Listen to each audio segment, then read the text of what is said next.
ओम शांति।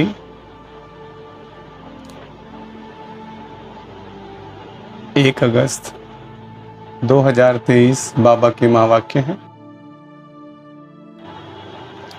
बाबा कहते मीठे बच्चे, माया की पीड़ा से बचने के लिए बाप की शरण में आ जाओ। ईश्वर की शरण में आने से 21 जन्म के लिए माया के बंधन से छूट जाएंगे।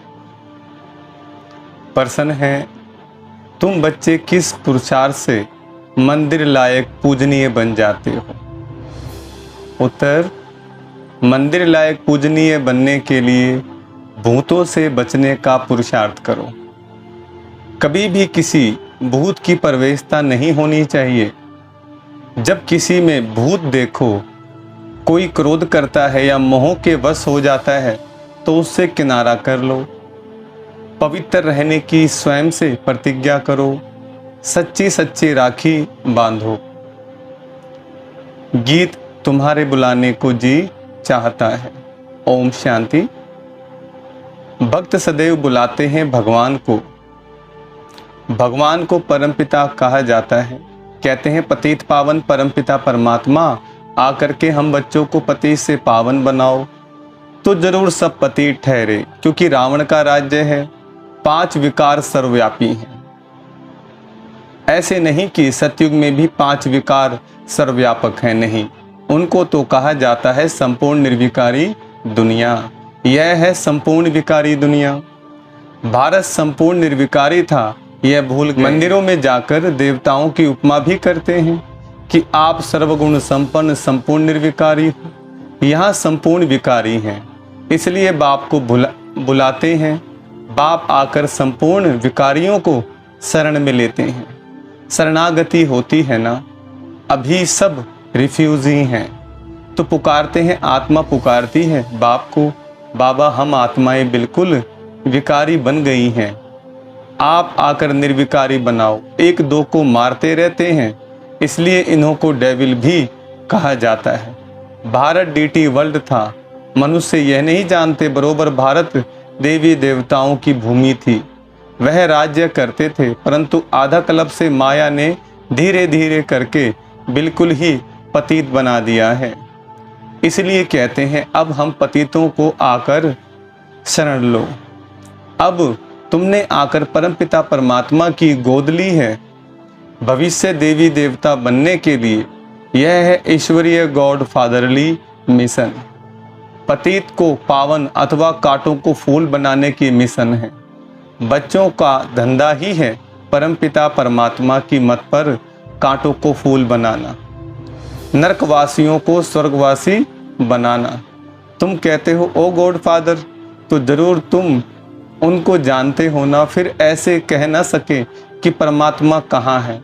अरे आत्मा बोलती है ओ गॉड फादर, आत्माएं पुकारती हैं परमात्मा को। वह इन आँखों से देखने में नहीं आता, आत्मा भी देखने में नहीं आती। यह तो समझ की बात है ना। आत्मा ज्योति स्वरूप है, परमपिता परमात्मा का भी वही रूप है। बाप कहते हैं तुम आत्मा एक चोला छोड़ दूसरा लेती हो। तुम आत्मा अविनाशी हो, शरीर विनाशी है। आत्मा शरीर छोड़ती है, कहेंगे हमारा बाप मर गया, परंतु आत्मा मरती नहीं, आत्मा को बुलाते हैं। यह तुम अभी समझते हो, बाकी सारी दुनिया के मनुष्य मात्र बाप को बिल्कुल नहीं जानते हैं। इसलिए आपस में कितना लड़ते झगड़ते रहते हैं। अभी मूसलों से पता नहीं क्या करेंगे। मुसलमाने ये परमाणु बम मिसाइल्स जो बनी हुई है विनाश करने के लिए, इनको मूसल कहा गया। और हमारे धर्मशास्त्रों में क्या कहते हैं, यादवों के पेट से मूसल निकले और अपने कुल का विनाश किया। वैसे कोई पेट से मूसल नहीं निकलते। कहते हैं ना पेट में बात नहीं पचती, तो पेट खाना पचाने के लिए है, ना कि बात पचाने के लिए। बुद्धि के अंदर में बात पचाई जाती है, मन के अंदर बात को समाया जाता है। तो ऐसे बाबा ने कहा बुद्धि से इन्वेंशन होती है, किसकी? मिसाइल्स की। तो इसी प्रकार पेट से मूसल नहीं निकले, लेकिन बुद्धि से क्या हुई? इन्वेंशन हुई। तो बाबा कहते हैं अभी मूसलों से पता नहीं क्या करेंगे, इन्हों को कहा जाता है डेविल्स। बाबा कहते हैं मैं कोई ऐसी सृष्टि थोड़े ही रचता हूँ, बाबा तो स्वर्ग रचते हैं, स्वर्ग का मालिक बनाते हैं, तो जरूर बाप को आना पड़े ना। बाप कहते हैं बच्चे मैं आया हूँ जो पति दुखी हो गए हैं उनको सदा सुखी बनाने। वहाँ कोई ऐसे नहीं कहेंगे पतित पावन आओ या ओ गॉड फादर रहम करो, ऐसे कभी बुलाते नहीं हैं, क्योंकि है ही सुखी, दुख में सभी याद करते हैं। आत्मा ही याद करती है, शरीर के साथ सुख दुख होता है, शरीर नहीं है तो आत्मा सुख दुख से न्यारी है। बाप कहते मैं इनमें प्रवेश कर इनका नाम ब्रह्मा रखता हूँ। कई तो अच्छी रीति समझ लेते हैं, कई नहीं समझते हैं, तो समझा जाता है यह पावन दुनिया में चलने लायक नहीं है, इसलिए श्रीमत पर नहीं चलते हैं। यह है ही आसुरी रावण राज्य। रावण को हर वर्ष जलाते हैं ना, यह निशानी है। हर वर्ष राखी भी बंधवाते हैं क्योंकि पवित्र नहीं रहते, राखी बंधवाते हैं फिर अपवित्र बन पड़ते हैं, इसलिए वर्ष वर्ष राखी बंधवाते हैं। राखी है पवित्रता की निशानी। विकारियों को राखी भेज देते हैं कि प्रतिज्ञा करो हम पवित्र रहेंगे, पवित्र बनने से 21 जन्म राज्य भाग्य पाएंगे। बाबा कहते हैं मैं ही आकर तुम सबको पूज्य बनाता हूँ। अभी तुम पुजारी हो, देवताओं की ठीक कर भीतर की पूजा करके धक्के खाते रहते हो। मैं तुमको इन धक्कों से छुड़ाए पूज्य सो लक्ष्मी नारायण बनाता हूँ। तुम यहाँ आए ही हो नर से नारायण बनने के लिए। आधा कल्प माया से पीड़ित हो, अभी तुमने आकर शरण ली है परमपिता परमात्मा की। मम्मा ने भी ली है, इस बाबा ने भी शरण ली है। शिव बाबा की उनको तो अपना शरीर है नहीं, उनका नाम ही है शिव। शिव बाबा का नाम कभी बदलता नहीं है, मनुष्य आत्मा का नाम बदलता रहता है। 84 नाम मिलते हैं, इन बातों को मनुष्य नहीं जानते। 84 जन्म भी कहते हैं, परंतु 84 जन्म कौन लेते हैं यह कोई नहीं जानते। भारतवासी जो देवी देवताएं थे वही 84 जन्म लेते हैं। इसलिए कहते हैं लक्ष्मी नारायण ने भी 84 कोस की यात्रा करी, इसलिए सभी क्या करते हैं मथुरा वृंदावन में 84 कोस की यात्रा कर रहे हैं। भक्त लोग अभी यात्रा चल रही है 84 कोस की। तो लेकिन वो क्या थी, आत्मा की यात्रा थी, है ना। आत्मा ने 84 जन्म लिए। तो वो जो देवी देवता कुल के हैं वो उन्होंने ही, जो सूर्यवंशी स्टार्टिंग में आए हैं, लक्ष्मी नारायण के राज्य में आए हैं, उन्होंने क्या किया, उन्होंने 84 कोस की यात्रा करी। 84 कोस माना 84 जन्म। लेकिन फिर भक्ति मार्ग में वो यात्रा बनाई गई, लेकिन वो इसलिए बनाई गई ताकि कलयुग के अंत में इंसान का स्वभाव है भूल जाता है, 5 दिन पहले क्या खाया वो भूल जाता है। इसलिए भक्ति में वो रस्म बनाई गई हैं, वो रिवाज, वो परंपराएं बनाई गई हैं ताकि हम उनको निभाते रहें। जो हमारे बड़े बुजुर्ग करते आए हम भी वो कर रहे हैं। लेकिन जब परमात्मा आते हैं तो वो आकर के हमें सारे राज बताते हैं। यह बेहद का ड्रामा, इसे मनुष्यों को ही तो जानना है। तुम जानते हो गॉड फादर स्वर्ग का रचयिता है, तो जरूर स्वर्ग का वर्षा मिलना चाहिए। भारत स्वर्ग था, वह वर्षा फिर माया रावण ने छीन लिया। अब फिर माया पर जीत पानी है, माया जीते जगत जीत। रावण से हार खाई तो डेविल बने, अब डीटी देवता बनना है। कांटे को कली, कली को फिर फूल बनाना है। माया का तूफान आने से कलियां व फूल झड़ जाते हैं। माता पिता का बनकर फिर फारकती दे देते हैं, मना छोड़ देते हैं। यह समझने की बात है ना। अंगे अखरे तिथि तारीख सहित प्रूफ देकर समझाया जाता है। यह मनुष्य सृष्टि का उल्टा झाड़ है, बीज ऊपर में है, तब तो ओ गॉड फादर कहे याद करते हैं ना। यह नॉलेज बड़ी भारी है समझने की, तुम बच्चे समझते हो। सब आत्माओं का जो बाप है उनको ही याद करते हैं। हम ब्रदर्स हैं, सबको बाप से वर्षा मिलना चाहिए, उनको ब्रदरहुड कहा जाता है। तुम हो भाई भाई, वर्षा मिलना है बाप से, बाप सबको सुख शांति का वर्षा देते हैं, बाप आकर टीचर रूप से पढ़ाते हैं, फिर सदगुरु बन साथ ले जाते हैं, सदगति करते हैं। सत एक ही गॉड फादर को कहा जाता है, उनका यह सत्संग, सत्य का संग तारे, अभी विनाश होना है, सबको शांति धाम सुख धाम जाना है, कहते हैं नैया मेरी पार लगाओ। हम विषय सागर में डूबे हुए हैं, तो बाप को आना पड़े शांति धाम सुख धाम ले जाने। आधा कल्प है सुख धाम, आधा कल्प है दुख धाम। यह भारत बिल्कुल ही पतित भोगी हो गया है, योगी नहीं कहेंगे। सतयुग त्रेता को कहा जाता है योगेश्वर का राज्य, श्री कृष्ण को योगेश्वर कहते हैं। ईश्वर के साथ योग लगाकर पद पाना है, सो तुम पा रहे हो। बाप कितना अच्छी रीति समझाते हैं, समझाने वाला है ज्ञान का सागर, मनुष्य ज्ञान सागर नहीं होता। यह बाबा अपने को ज्ञान का सागर नहीं कहते, कौन? ब्रह्मा बाबा। देखो ये मूर्तियां भी जो बनाई गई, ये मूर्तियां इसलिए बनाई गई क्यों? कलयुग में किसी के सामने मनुष्य झुकेगा नहीं, अहंकार में रहेगा, तो इसलिए कहीं तो झुके, कहीं तो अहंकार गिरे। इसलिए देवी देवताओं की मूर्तियां बनाई गई कि हमारे बड़े बुजुर्ग इतने गुणवान, इतने चरित्रवान थे। और जैसे छोटेपन के अंदर में हम क्या करते हैं, बच्चों को गुड्डा गुड़िया ला करके देते हैं ताकि बच्चे उनमें मन लगा रहे, है ना, और वो शरारत ना करे, कोई भी ऐसी हरकत ना करे कि घर में नुकसान, चीजें तोड़ना, है ना, कुछ अपने आप को नुकसान कर लेते हैं। तो गुड्डे गुड़िया में लग करके क्या करते हैं, वो अपना टाइम पास करते हैं, खुश रहते हैं आपस में। अच्छा, वो समय होता है क्या जब माँ बाप जरूरत पूरी करते हैं बच्चों की, और जब धीरे धीरे बच्चे बड़े हो जाते हैं तो फिर वो गुड्डे गुड़िया से खेलते हैं क्या? नहीं खेलते। फिर वो माँ बाप के सहयोगी बन जाते हैं, फिर वो काम बिगाड़ते नहीं हैं, काम को बनाते हैं।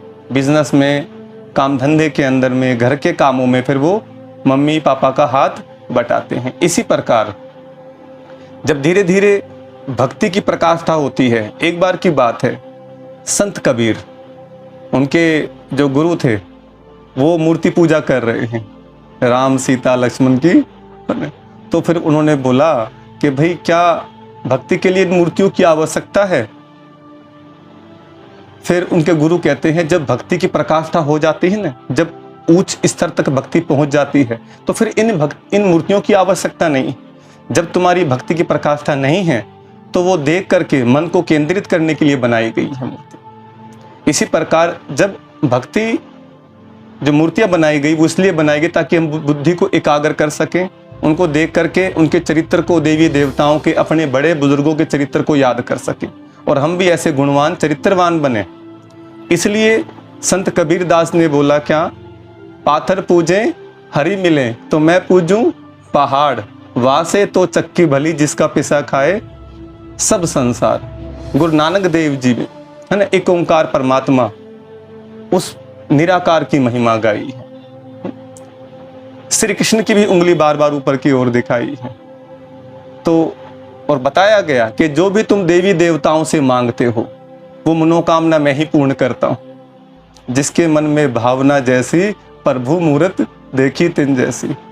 तो अब समय आ गया है, जो हमने भक्ति करी, जो हमने प्रकृति को ऑर्डर किया, विषय विकार मिटाओ पाप हरो देवा, तो वो नेचर को जो हमने ऑर्डर किया, जैसे वेटर को ऑर्डर करते हैं तो वही लाके परोसता है ना आपके सामने, रेस्टोरेंट में गए, होटल में गए, ऐसी जो हमने भक्ति के अंदर भगवान से प्रार्थना गाई जन्मों जन्मों, अब उसका फल लेने का समय है, अब अपना भाग्य बनाने का समय है।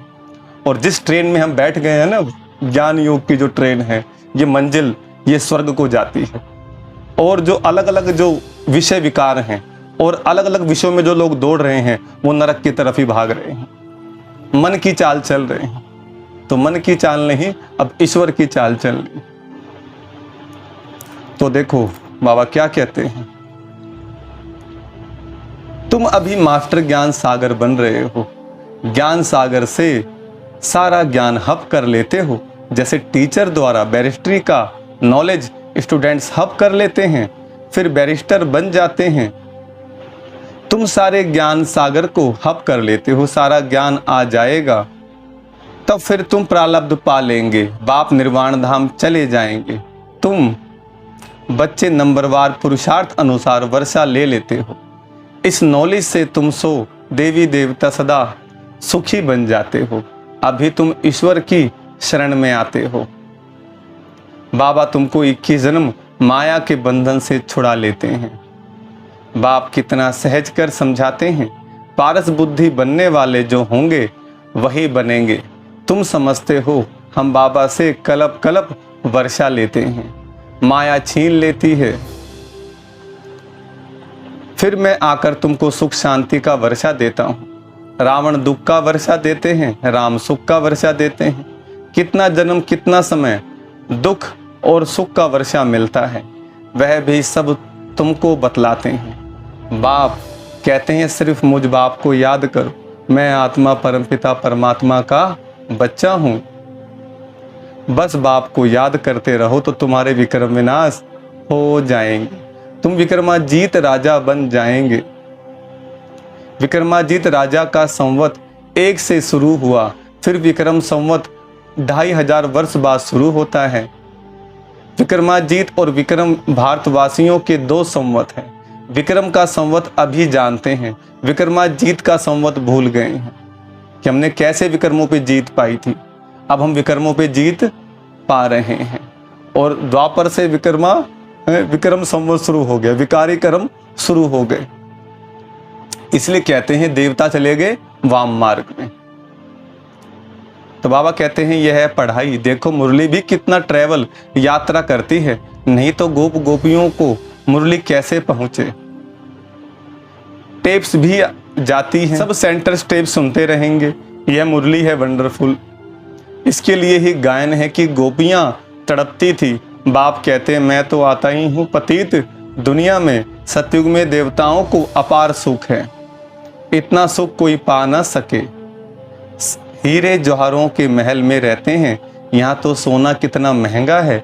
यहाँ तो तुम सोने की ईंटों के महल बनाएंगे, फिर उनमें हीरो की जड़त होती है। बाप बच्चों को क्या से क्या बना देते हैं। सिर्फ पवित्र रहने की प्रतिज्ञा करनी है।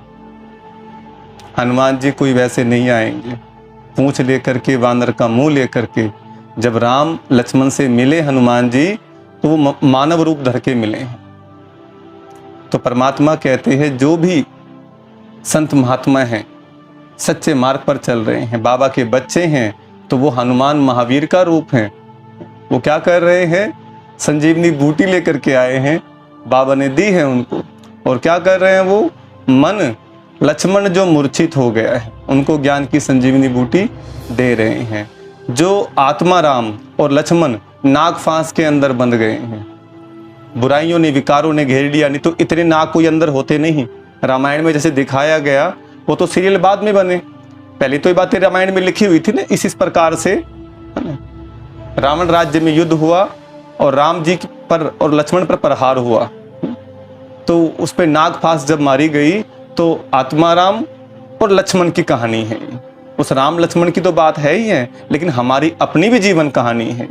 तो आज आत्माराम और लक्ष्मण उन दोनों पर क्या है, नागफांस माने बुराइयां, बैड हैबिट्स, गंदी आदतें, बुरी संगत के कारण जो हमारे पर असर डाल रही हैं। और हमें जो हम देवता थे आज हम लेवता हो गए। विकारों ने हमें छलनी कर रहे हैं, विकार भीतर ही भीतर आयु क्षीण कर रहे हैं, शरीर रोगी बन रहा है, तरह तरह की टेंशनें खाई जा रही हैं। तो इसलिए जो है अब परमात्मा क्या ये ज्ञान जो है संजीवनी बूटी भी है।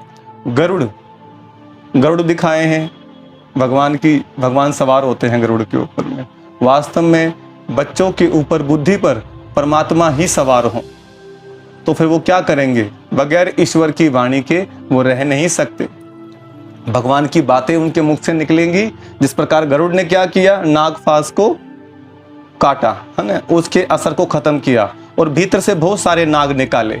ये मतलब क्या है, माना परमात्मा की वाणी सुना सुना कर, ज्ञान सुना सुना कर भीतर से विकारों को निकालना, है ना। जो आत्मा माया के प्रहार से क्या हो गई है, मूर्छित हो गई है, आत्माराम और लक्ष्मण।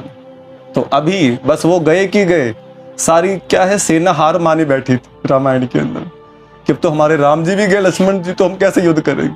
सभी हताश निराश हो गए, लेकिन हनुमान जी नहीं हारे और वो अंदर ही अंदर गुप्त कार्य कर दिया। इसलिए हमारा जो भीतर का हनुमान है वो ढेर नहीं होना चाहिए। माया से युद्ध तो है, लेकिन हिम्मत नहीं हारनी। हम रोज मुरली जो कर रहे हैं, रोज हम जो ज्ञान सुन रहे हैं, जो योग लगा रहे हैं, ये वो ऑक्सीजन की तरह है जिससे हम जिंदा रहते हैं। तो बाबा कहते हैं देखो, सिर्फ पवित्र रहने की प्रतिज्ञा करनी है, क्रोध का भूत नहीं होना चाहिए। समझा जाता है इनमें भूत की प्रवेशता है, इनको किनारे कर दो।